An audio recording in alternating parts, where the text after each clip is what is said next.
ever factory outlet Mukunda Jewelries grand opening December 14న హన్మకొండలో. నమస్కారం అమ్మా. నమస్తే తల్లి. అమ్మ, మహిళలు సుమంగళిగా ఉండాలంటే లలితా సహస్రనామాల్లో ఏ నామాన్ని జపిస్తే బాగుంటుందమ్మా? మహిళలు సుమంగళిగా ఉండడం అని మహిళల పేరు చెప్తున్నాం కానీ దాని అర్థం ఏమిటి? ఆవిడ భర్త బతికి ఉండాలని, ఆయన ఆయుర్దాయం కోసం ఈవిడ్ని సుమంగళిగా ఉండడం అని ఒక చాలా గొప్ప ప్రత్యేకతనిచ్చి చెప్పారు. అది కొంచెం అంతరార్థాలు తెలుసుకుంటే బాగానే ఉంటాయి. అలా ఉండాలి అంటే, భర్త ఎక్కువ కాలం జీవించి ఉండాలంటే మళ్ళీ వెంటనే సందేహం వస్తుంది, అదేమిటి తన ఆయుర్దాయం కోసం కాక భర్త ఆయుర్దాయం కోసం ఆవిడ ప్రార్థించడం అంటే? ఆ వయస్సులో తేడా ఉంటుంది కదా ఇద్దరికి. అవును, కనీసం 5 ఏళ్ళు యావరేజ్ని ఉంటుంది తేడా. శాస్త్రం కూడా అంగీకరించింది. శాస్త్రం అంటే సైన్స్, నా ఉద్దేశం సైన్స్ కూడా అది సరైందే తేడా ఉండడం అని. అందువల్ల ఈ వయస్సులో తేడా ఉండడం వల్ల కాలధర్మం పెద్దవాళ్ళు ముందెళ్ళిపోవడం అన్న సహజం, చిన్నవాళ్ళు తర్వాత అని. అందువల్ల అలా వెళ్లకుండా ఎక్కువ కాలం ఉండాలి అని ప్రార్థించుకోవడం ఇందులో అంతరార్థం అనమాట. అంతకన్నా ఇంకోటి కాదు. అలా ఉండాలి అంటే ముందు మంత్రాల దగ్గరికి తర్వాత పెడదాం కానీ, ఇంట్లో ఆరోగ్యకరమైనటువంటి అలవాట్లు ఉంటే వీళ్ళకి వాళ్ళకి కూడా శారీరకంగా మానసికంగా ఆరోగ్యంగా ఉంటే ఆయుర్దాయం బాగా ఉంటుంది. అయితే కొన్ని మంత్రం కూడా దానికి సహకరిస్తుంది, అందులో అనుమానం ఏమీ లేదు. అంటే ఇది రాకపోయినా అది చెయ్యొచ్చని నా ఉద్దేశం. అలా గనక కావాలి అనుకున్నట్టయితే అమ్మవారిని మనం సర్వమంగళ మాంగళ్యే శివే సర్వార్థ సాధికే శరణ్యే త్రయంబకే గౌరీ నారాయణి నమోస్తుతి అని చెప్పి ప్రార్థిస్తూ ఉంటాం. సర్వ మంగళాలని ఇచ్చేటటువంటిదని. ఆవిడ కూడా మంగళ గౌరిగా మనం ఆవిడని భావిస్తూ ఉంటాం. వివాహ సమయంలో కూడా ఆవిడనే పూజించటం ఉంటుంది. ఎందుకంటే 5వ తనం అధికంగా ఇచ్చేటటువంటి తల్లి అని. అటువంటి గౌరీదేవి అలా ఆవిడ్ని ప్రార్థిస్తూ ఉంటే చాలు మనకు. అందుకే ఈ లలితా సహస్రనామం వచ్చినా రాకపోయినా, చదివినా చదవకపోయినా భర్త ఎక్కువ కాలం ఉండాలి అని అనుకున్నట్టయితే పూర్వం ఆడవాళ్ళు సర్వమంగళ మాంగళ్యనే చదువుతూ ఉండేవారు. ఇది తప్పనిసరిగా ప్రతి పూజలోనూ కూడా ఆడామగాన్ లేకుండా పూజ ప్రారంభంలో చదివేటటువంటి శ్లోకం. ఇది పేరుకు శ్లోకమైన ఒక మంత్రానికి ఉన్నంతటి మంచి శక్తి ఉన్నటువంటిది. ఇది కాక మళ్ళీ ప్రత్యేకంగా లలితా సహస్రనామమే అని కనుక అనుకున్నట్టయితే కామేశబద్ధ మాంగళ్య సూత్ర శోభిత కంధరాయై నమః అనుంది. కామేశ్వరుని చేత కామేశబద్ధ కట్టబడినటువంటి సూత్ర శోభిత మంగళసూత్రము. సూత్రం అంటే అక్కడ తాడు అంటే మన మంగళసూత్రం. శోభిత ఆ తాడుతో బాగా చక్కగా కంధరాయ నమః కంఠం కలిగినటువంటిది.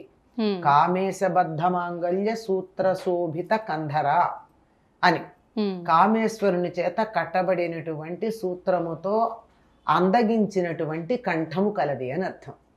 అంటే మంగళసూత్రం ఎక్కడ ఉండాలమ్మా? ఇక్కడ ఉండాలి. ఎవరికి ఇప్పుడు ఇక్కడ ఉంటుంది మంగళసూత్రం?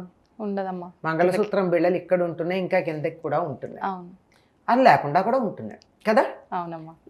ఎక్కడో లోపల భద్రంగా కూడా ఉంటున్నాయి. అంటే భర్త చల్లగా ఉండాలని లోపల కూడా భద్రంగా పెడుతున్నారు. కానీ ఒకప్పుడు ఎక్కడ ఉండేవంటే ఇక్కడ ఉండేవి. మీరు పాతకాలపు సినిమాలు చూడండి, లేదా పాతకాలపు చిత్రాలు చూడండి. లక్ష్మీదేవి, పార్వతీదేవి వీళ్ళకి గనక మీరు, చిత్రం అంటే నా ఉద్దేశం బొమ్మలు, వాటిల్లో నల్లపూసలుండి నల్లపూసల దగ్గర 2 బిళ్ళలు లాంటివి ఇక్కడ అర్ధగోళాకారంలో ఇలా 2 ఉంటాయి. అవునమ్మా.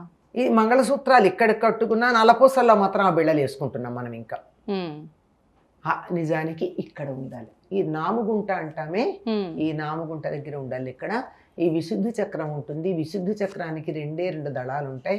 ఆ 2 దళాలకి సంకేతంగా 2 దళాలు ఉన్నటువంటి వీటిని ఇక్కడ ధరించడం జరుగుతుంది. అలా కామేశ్వరుని చేత కట్టబడినటువంటి సూత్రము కలిగిన మెడ కలది అన్నాం కదా. అంటే ఎప్పుడు ఉంటుంది కామేశ్వరుడు కట్టినటువంటి సూత్రం మెడలో? అయ్యవారు జీవించి ఆయన ఎప్పుడూ శాశ్వతంగానే ఉంటాడు, ఈవిడే శాశ్వతంగా ఉంటుంది. వీళ్ళిద్దరూ శరీరం వదిలిపెట్టడాలు మొదలైనవేమీ లేవు కదా. కనుక మనం ఎవరిని ఆరాధిస్తే వాళ్ళ లక్షణం ఉంటుంది. ఉదాహరణకి డబ్బున్న వాడిని కనుక మనం లౌకికంగా కనుక చూస్తే, ధనవంతుడి దగ్గరికి వెళ్ళి బాగా అడిగితే ఏమన్నా ₹1 వెదిల్చవచ్చు బుద్ధి ఉంటే ఇద్దాం. కానీ ధనహీనుడి దగ్గరికి వెళ్ళి అడిగితే వాడి దగ్గరే లేకపోతే ఏమి ఇస్తాడు? అవునమ్మా. అట్లాగే విద్యావంతుడి దగ్గరికి వెళ్ళి కనుక మనం ప్రార్థన చేస్తే ఇంతో అంతో జ్ఞానం మనకి ఇవ్వచ్చు. కానీ ఏ జ్ఞానం లేనటువంటి వాడి దగ్గరికి వెళితే ఏమి ఇస్తాడు, ఏమి ఇవ్వడు. ఒక వ్యక్తి నుంచే లౌకికంగా మనం ఏదన్నా ఆశించేటప్పుడు వాళ్ళ దగ్గర పరిపూర్ణంగా ఉంటే మనకు లభ్యమవుతుంది.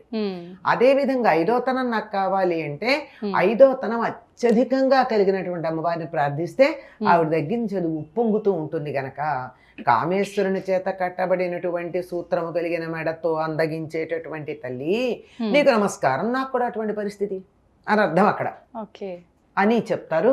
అంతేకాదమ్మా, ఈ నామానికి ఇంకో విశిష్టత ఏముందంటే ఎవరైనా ఒక అమ్మాయికి పెళ్లి కాకపోతే మొత్తం లలితా సహస్రనామం చదవలేకపోయినా శ్రీమాత దగ్గర నుంచి ప్రారంభించి ఈ నామం దాకా గనక తప్పనిసరిగా ప్రతిరోజు చదువుతుంటే 40 రోజుల్లో పెళ్లి కుదురుతుంది అని చెప్తారు. వివాహం ఆలస్యం అమ్మాయికి చేసుకునే ఉద్దేశం ఉంటే సుమా అది కూడా ఉంది.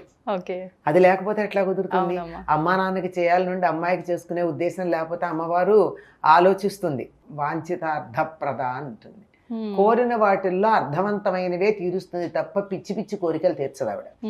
నాకు ఇవాళ అమెరికా ప్రెసిడెంట్ కావాలి, భారతదేశానికి ప్రైమ్ మినిస్టర్ కావాలని ఇక్కడ కూర్చొని కోరుకుని ఓహో జపం చేస్తే తీరుస్తుందా?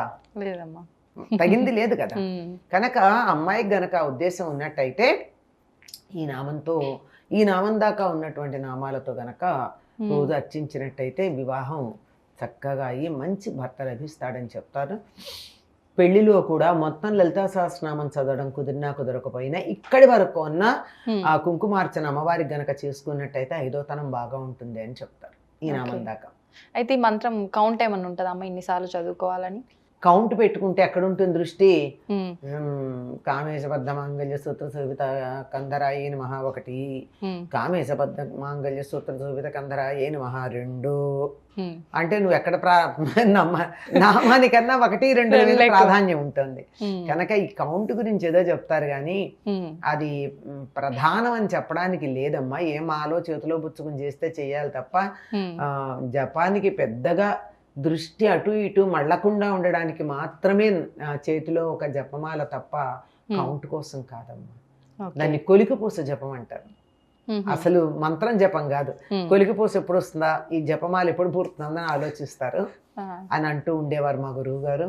మేము కూడా అదే నమ్ముతాం. స్త్రీలు సుమంగలిగా ఉండాలంటే ఏ రకమైన నామం జపించాలి, అసలు ఏ రకంగా ఉండాలనే విషయాన్ని చాలా చక్కగా తెలియజేశారమ్మా. ధన్యవాదాలు. మంచిదమ్మా.